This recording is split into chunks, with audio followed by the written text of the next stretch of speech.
Thanks, Jenny. Good morning. And thanks for your time. And I want to say it's about time that this happened because, I mean, everybody needs parks. Children need to go somewhere. People need to be able to do this. So tell us about this. This was officially launched yesterday.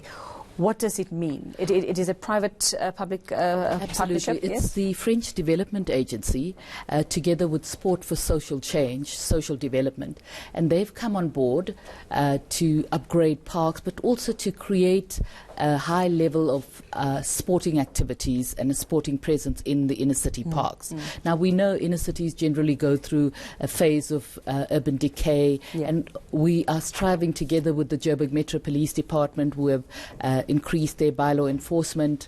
City Parks has upgraded more than 9 parks and so on in the inner city. So we come together in an integrated unit to make sure that there's this whole rejuvenation of the inner city, and parks, of course, are a major conduit for that.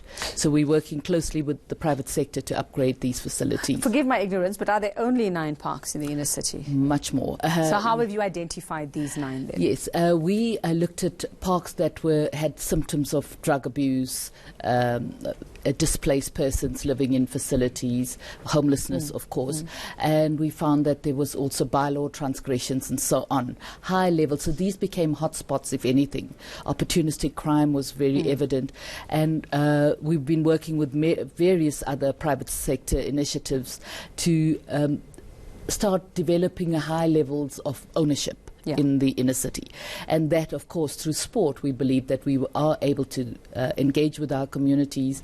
We are bringing more children into these facilities, especially the inner city, which has gone through this whole gentrification, if you want to call it that.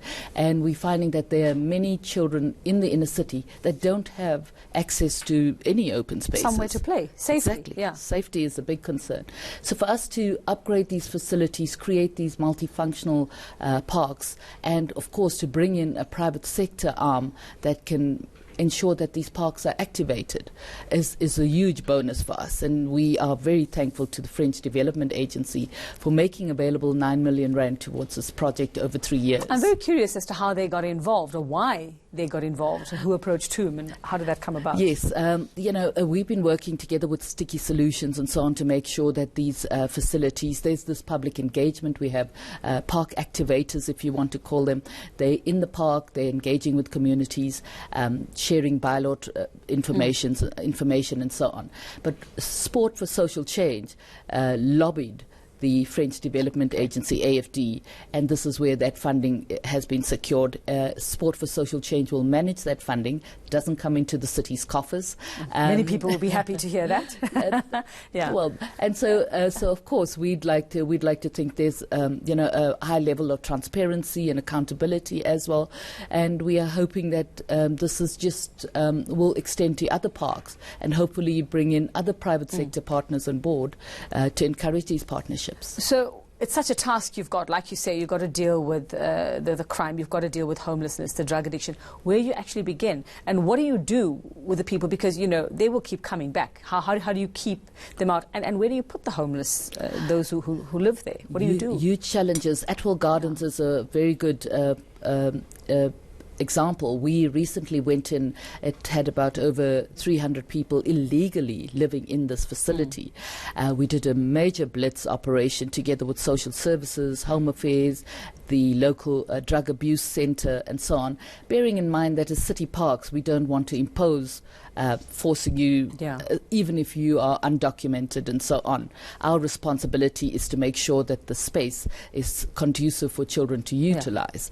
So we encouraged the persons in the park to make use of these facilities, and many people offered to they wanted to be part of a drug rehab program, so they went voluntarily onto this. So we need to understand that there are various dynamics. We're dealing with people that there's, mental issues and so on. So we need to be extra cautious in terms of how we manage these programs. But for us, it's just keeping these parks active. The more eyes, the more feet in our parks, the less the opportunistic chance for crime. And very quickly for us, Jenny, with all of this that you have to deal with, when do you reckon these parks might be ready in the way you want them to be for these kids or citizens to use? Yes, we we believe in baby steps. So, of course, we're going to, this is one of many initiatives. You know, firstly, you need to bring dignity back into the inner city. And that starts with the whole concept, the design of a park, making sure it is aligned to crime prevention through environmental design principles, making sure that there's an enforcement presence, making sure that communities are very involved and active, and of course the private sector. So, and we want to thank the media and so on for being part of this unit that's revitalizing inner city parks. Nothing like a good old-fashioned park to play in. Thank you very much, Jenny Moodley, spokesperson for Johannesburg City Parks, just updating us on the plan to rescue and reclaim some of Joburg's inner city parks.